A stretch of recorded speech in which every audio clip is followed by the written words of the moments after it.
And joining us on the broadcast this morning to discuss how the US consulate has written to the Port Authority in Mumbai, and India is not happy with this move to write directly to the Port Authority, and it's becoming a big controversy here in India. Let me go across and introduce Derek Grossman. Now, Derek Grossman is a national security policy and Indo-Pacific security analyst of the RAND Corporation, and also an author live from New York on Republic. Derek, I'm sure you know about this story. You've also tweeted about it. Why do you think Washington did this? Why did they have to go directly to the Port Authority? Yeah, thanks for having me. So it's very interesting that the Biden administration decided to do this because when you look at the statements coming out of the White House and out of the State Department, it seemed like the United States had essentially decided that they weren't going to pressure India any longer on India's continued and rising oil imports from Russia amid the Russia-Ukraine war.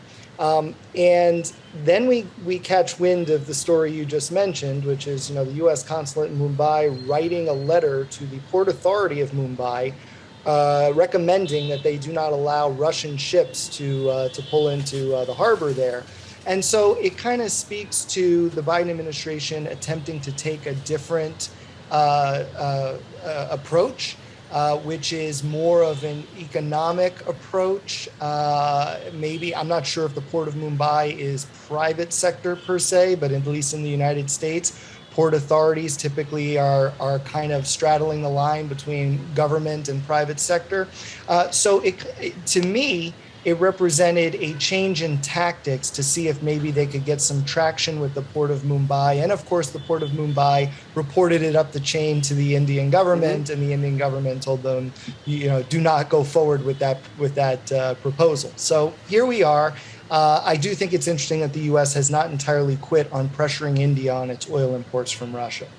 But this has come, completely out of the blue now. New Delhi is not happy with this.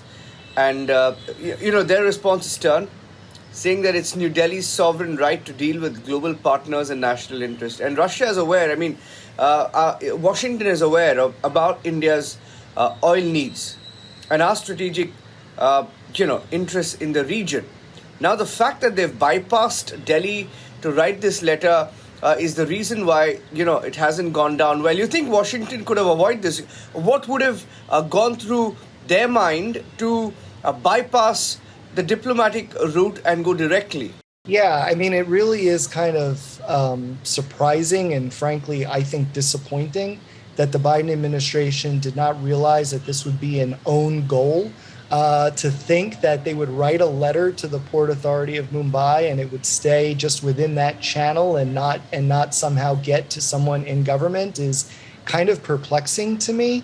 But again, the Biden administration really wants sanctions to work against Russia.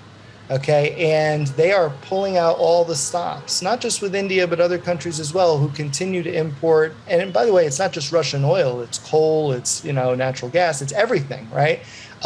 This is just another example of the U.S. trying to make the punishment against Russia as harsh as possible. Now, India, you're right, totally has a sovereign right to, deny that request and to actually be, almost insulted by that request, to be quite frank, because they've already made it clear at the highest level, Biden and Modi, when they have met several times, whether it's in person or virtually or over the phone, it is clear that India is not going to follow suit on U.S. or broader Western demands on this issue. Do you think it's incumbent now upon the U.S. consulate here in Mumbai to perhaps issue a clarification or explain what they've just done? Yeah, I'm not going to get into what the government should do going forward, but what I do think is that it didn't really make sense on the face of it to write that letter because, again, it's clear that somebody within the Indian government was going to find out about it and have the exact reaction that Indians are having right now, which is, why would you try to do that tactic? And we've already told you no from the start. But it's also important to say that Indian oil imports have really tremendously increased.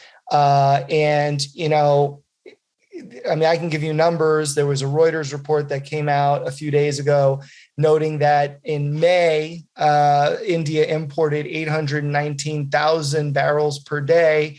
And then in June, this past month, it went up to 950,000 barrels per day. That's a 15.5% increase just in 1 month.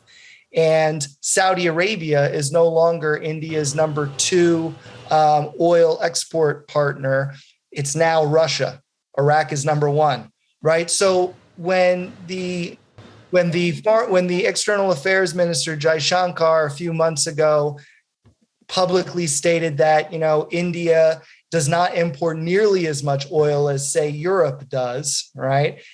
I think that we got to kind of rerun those numbers because India is certainly catching up. And that is why the U.S. and I would say the broader West has concerns about New Delhi's behavior in that regard. Now, do you think this also stems from increased, if I can call it, diplomatic frustration that maybe at some levels the sanctions may not be working? Because last we checked the numbers. Now you threw up a few numbers about the oil imports. We've been through some numbers, and India is still down the chain compared to how many European nations are still depending on Russian oil. So does it stem from a frustration also that sanctions are not also being followed by European partners, for example?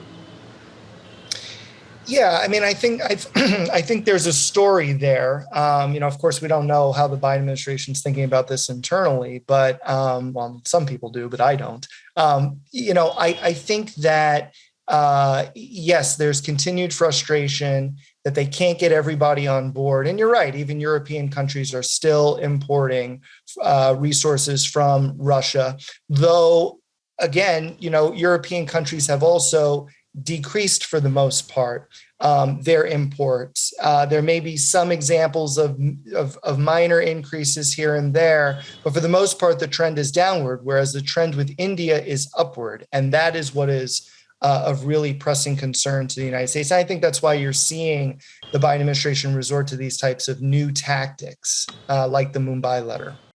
Yeah. Okay, my last question to you. And, there is a statement that's just come out of the White House that talks about, the president of America, Joe Biden's trip to the Middle East. And, the focus around, I'm sure there will be a lot of focus around oil and energy security. What's your take on this visit? And what are you expecting?